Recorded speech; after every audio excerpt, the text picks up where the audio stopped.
各位聽眾你好，歡迎收聽陽光大道。我哋呢個 podcast 係喺美洲時間逢星期一朝早推出。我哋嘅節目有3個環節，分別係健康生活、社會透視同空中花園。而家我哋有健康生活。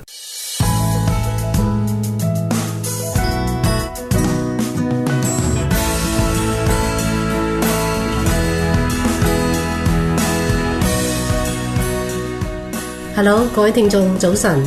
而家有到我哋健康生活呢個環節啦。我哋今日咧好高興有阿 Rosanna 翻嚟我中間，同埋 Peter。Hey Peter， 我哋上次講係早晨。上一個禮拜咧，我哋講呢個牙周病啊。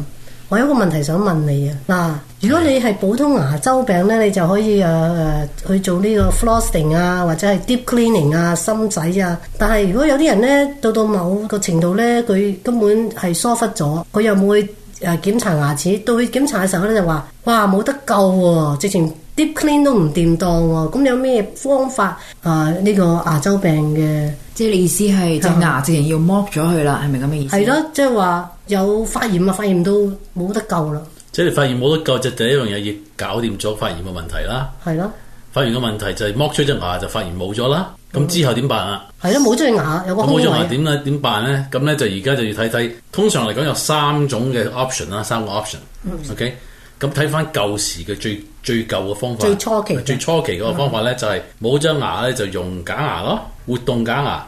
咁活動假牙有咩好咧？就隔離啲牙唔使喐，係咪？你啲牙活動假牙咁咪吸個帽整隻假牙咪掂咯？係咪好似有隻假牙中間有兩個勾住隔離嗰兩隻？係咯，即係你有牙咧就勾到，冇牙就成副假牙噶啦，係咪？咁你即係嗰個假牙就活動嘅，咁你咧就話有啲人話好方便啫，咁我成世都唔睇牙醫啦，剝晒啲牙我唔使睇牙醫，又唔使洗牙，係咪？又冇去蛀牙喎，又冇牙痛喎，係啊，係咪幾好咧？咁唔好嘅係咩咧？第一樣嘢佢唔好呢個問題，因為你冇理咧啲牙床骨咧過到咁上下咧就慢慢會縮㗎。咁整下你可以睇得出邊個人有假牙，邊個人冇假牙。而家有自己牙咧，第一樣嘢照嘢、講嘢同埋發音嗰啲都好清楚嘅。咁你有假牙咧，你從頭要學過晒照嘢咯，從頭學晒要講嘢啊，發音嗰度又唔同咗，啲味道又唔同咗。咁咧你頭先話牙床骨縮下之後咧。咁你嗰個假牙咧就唔 fit 噶啦嘛，係啊，所以人嘅 size 成日都要鬆咯，成日鬆咯，整下鬆，咁鬆嗰時講下呢個牙，夾下咯，夾咯，係咯。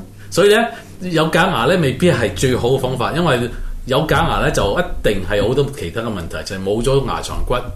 咁整下咧越整越少到咧做假牙都搞唔掂啦。Peter， 頭先你講緊有啲係人哋差唔多係成副或者半副假牙啲人先有咁嘅現象，但係如果係得譬如幾隻咁樣嗰啲假牙，咁又有啲咩其他 problem 啊？而家你第一樣嘢咧就係有幾隻係話你蝕咗2-3隻牙，咁你要整個活動假牙擺上去，咁你擺上去之後咧，你啲牙床骨一樣會縮嘅喎，嗰度係咪？咁縮下咧，咁個假牙唔 fit 咪鬆咯，咁你鬆嗰時咧就令到你啲隔離嗰兩隻牙咧就受力啦，咁受力咧整下咧就令到嗰兩隻牙有可能會剝咗去，即係你嗰個牙嗰個鐵線嗰條箍咧會整下咧會勾住佢勾下鬆咗隻牙咯。哦，咁點算啊？咁有可能呢個問題，所以咧好多有個 research 睇過咧，如果你戴嗰啲活動嘅叫 partial 啦，即係唔係成副嘅假牙嘅咧，大概1/3嘅時間咧，7年至15年咧。你嗰隻最後嗰兩隻牙係箍住嗰個假牙嘅咧，就可能會整鬆咗佢。所以個問題又係一個問題。咁同埋第二樣嘢咧，你啲喺啲活動假牙下邊，你食嘢嗰時啲牙啲食嘢咧積咗喺裏邊，唔拆咧又好易隔離啲牙會蛀咯，同埋令到隔離牙啲牙有牙周病。咁整下咧，嗰啲牙鬆咧又要剝嗰啲牙。整下咧爭遲咗成副牙變晒假牙㗎，所以咧有啲人出唔到錢做其他新嘢咧，咁冇辦法就要做翻活動假牙啦。咁就係即係有好有唔好啦。如果你係小心用咧，活動假牙都可以用到好耐，不過一定要常住 check 住佢咯。一鬆咧就快脆加啲嘢，加翻啲料上去就冇咁鬆，教訓緊佢，唔係一鬆親咧，令成副假牙鬆咧，就令到啲牙都會鬆噶啦。係啦，咁其實咧牙齒保健咧係好重要嘅，即係你就算你整咗隻牙咧，如果你唔冇定期去做檢查咧，都係有問題嘅。嗱，其實呢啲常識咧都仲有好多嘅。嗱，今日我哋時間又夠啦，我哋留翻下次再講啦。OK，拜拜。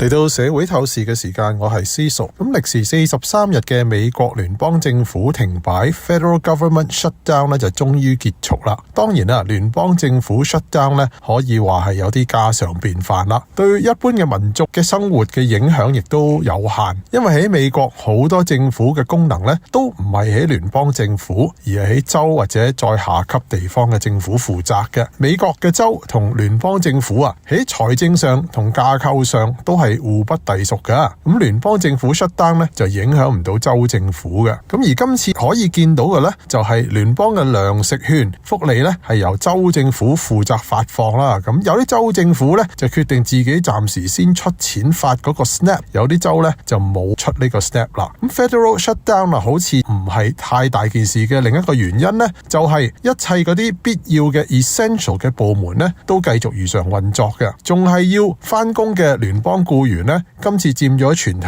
200幾萬人嘅超過一半人，係得90萬人係唔可以翻工嘅啫。嗱，唔可以翻工嘅原因咧，就係政府停擺咧，其實正式個名叫做 Lapse in Appropriation， 撥款中斷啊。咁暫時冇撥款，咁各部門就不能運作啦，除非法律指明例外啦。咁其實美國經過咗45年11次嘅 Federal shutdown 咧，制度上已經有齊好多規定噶啦。例如 shutdown 一開始之後咧，好多唔可以翻工嘅人咧就要翻半日工，做嗰啲 shutdown 嘅程序交代通知特定嘅對象改晒啲政府網頁等等啦。咁之後咧就依規定就唔可以做嘢噶啦，唔可以處理啲 email 啦，同非必要嘅事務啦。另一方面咧，嗰啲一定要翻工嗰啲 essential 嘅員工咧，正常翻工啦。咁但係咧某啲不必要嘅任務咧就唔可以執行噶。咁不過咧呢一啲細節咧喺政府出邊嘅人咧都未必注意到咁多，但係新聞成日報道關注嘅咧，反而就係啲聯邦僱員咧有冇得出糧啦。嗱，至今為止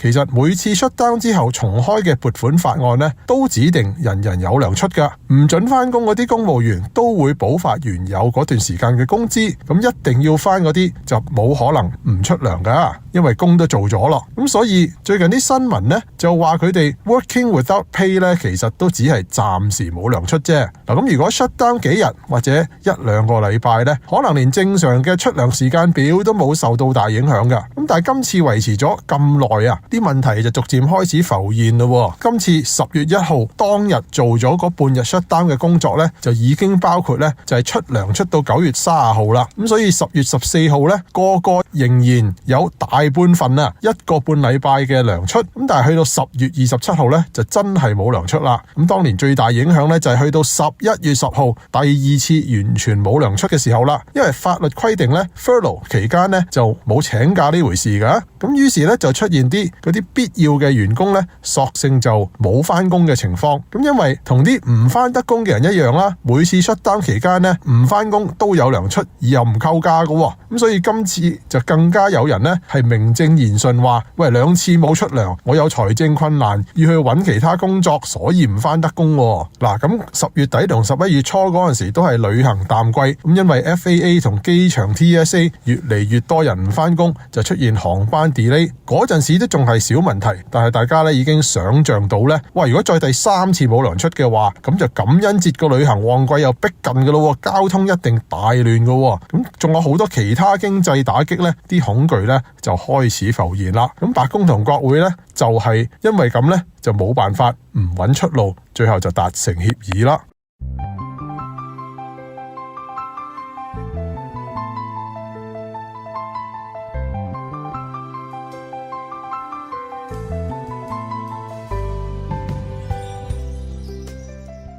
各位聽眾早晨 ，Team Megan 早晨，你哋好。各位聽眾早晨 ，Megan 牧師早晨。各位聽眾早晨，大家好。上一集我哋提及上帝賜下咗呢一種啟示，乃係作為全部新約時期中教會嘅指導同埋安慰。但好多宗教嘅教師都話，啟示錄係一部封閉嘅書，冇人能夠解釋其中嘅奧秘。所謂咧啟示就係開啟嘅意思，救主咧曾親自向佢嘅僕人啟示呢本書所記載嘅奧秘，而上帝嘅旨意就係將呢啲嘅奧秘咧令到可以供眾人去研究，其中真理就係賜俾嗰啲生存喺世界歷史末期嘅人，正如賜俾嗰啲生存喺約翰時代嘅人一樣。呢個預言中所敘述嘅事，有一部分已經過去，有一部分正在演進，另一部分講明咗黑暗勢力同埋天上君王之間嘅大鬥爭嘅最後幾幕，仲有一部分則顯示屬民喺新天新地嘅勝利同埋喜樂。任何人卻唔應該因為自己唔能夠解釋啟示錄中嘅每一個表號，而以為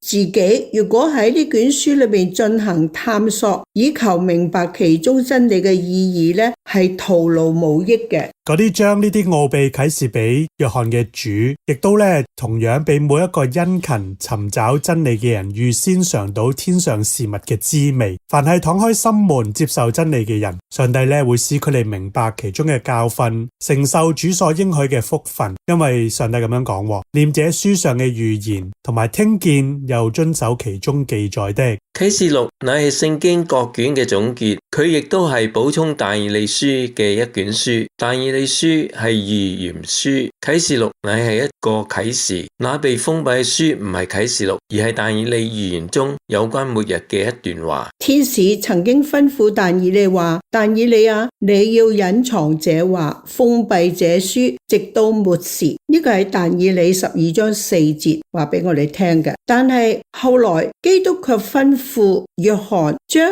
向佢展開嘅事記錄下來。係啊，神係吩咐你哋所見到當寫喺書上邊嘅，同埋喺以弗所啦、士妹拿啦、別加摩啦、推雅推拉、撒狄、非拉鐵非、老底加呢7個教會，佢裏邊咁講，我就係呢個存活嘅，曾經死過，而家又活，直到永永遠遠嘅嗰位。所以你要把所看見嘅同埋家嘅事，並將來必成嘅事都寫出嚟。論到你所睇見嘅喺我右手中嘅7星，同埋7個金燈台嘅奧秘，嗰7星就係7個教會嘅使者，7燈台就係7個教會。7教會嘅名字係代表新約時期教會嘅7個階段，7係一個完整嘅數目，並講明咗呢一個信息係一直延展到末日嘅，而且所用嘅表號係表明咗教會喺歷史過程中各時期嘅情況。啟示錄形容基督常常就喺各個燈台嘅中間，足以象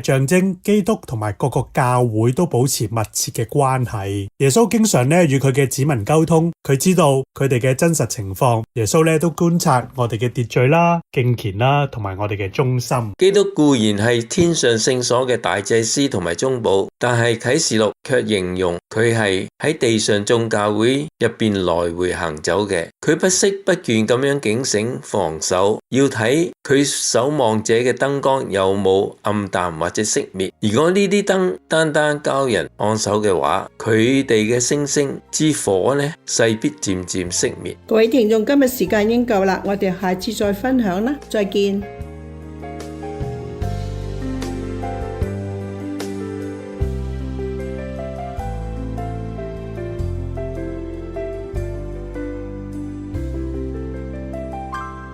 陽光大道嘅 podcast 係由美國加州 Temple City 嘅基督復臨安息日會羅省粵語教會製作，可以分別喺 AWR 嘅各個管道收聽同 subscribe 訂閱，包括蘋果機嘅 podcast app、iTunes， 仲有 Google、Spotify、Amazon 等等。我哋仲會將節目上載到我哋嘅 YouTube Channel Sunshine Boulevard 陽光大道粵語 podcast， 大家可以撳 subscribe 訂閱。我哋仲設有 Facebook 專頁，你撳咗 like 即係讚，就可以每個禮拜睇到我哋最新一集節目嘅消息。呢個專頁嘅網址係 facebook.com/Sunshine Cantonese。好，我哋下次再見。